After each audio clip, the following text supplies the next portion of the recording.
What makes this a depression? You know, my generation remembers the photographs of those long lines of people looking for jobs, men and women both. Remembers the sad eyes, the hungry stomachs. Remembers that men were becoming so desperate they were becoming militant.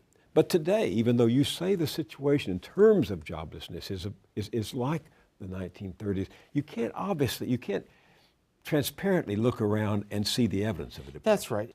So by modern concepts, the Great Depression had unemployment rates that were as high as 20-something% by modern measure. Right. And even in 1937, when things had improved before we went into the second leg of the Great Depression, it was still probably about a 9% unemployment rate by modern standards, and we've got a 7-point-something, 8%, whatever. So things are not as bad, but I think a lot of it is just that the optics have changed.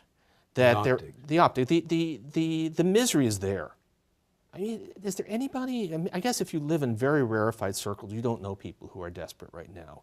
But I live in pretty rarefied circles, and I do. I know, I have relatives, friends, people I know who have, men my age, who've lost jobs and see no prospect of getting another job and are just desperately trying to hang in there until they can collect their Social Security and get on Medicare. There are young people whose lives have collapsed, who they graduate and there's nothing there. Yeah, you make a very powerful point in here of the impact of being out of work now on the lifetime career of a young person who has no job at the moment. We have pretty good evidence on how long does it take to make up for the fact that you happen to graduate from college into a bad labor market.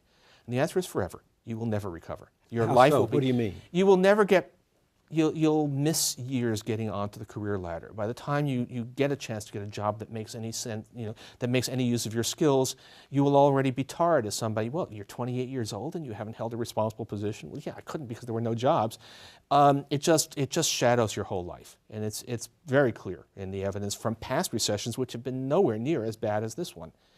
The other thing I think I want to say here is that we have in some ways made things more civilized, but also more invisible. Somebody said that food stamps are the soup kitchens of the modern depression.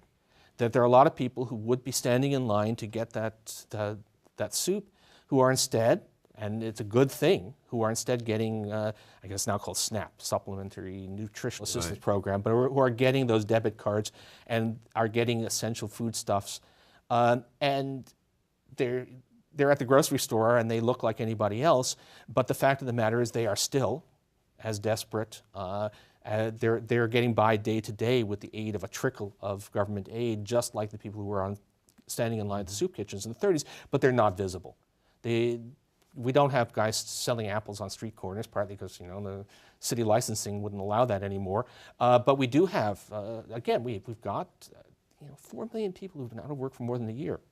The U.S. social system is not designed to take care of somebody who's been out of work. We have unemployment insurance that's intended to deal with short spells of unemployment.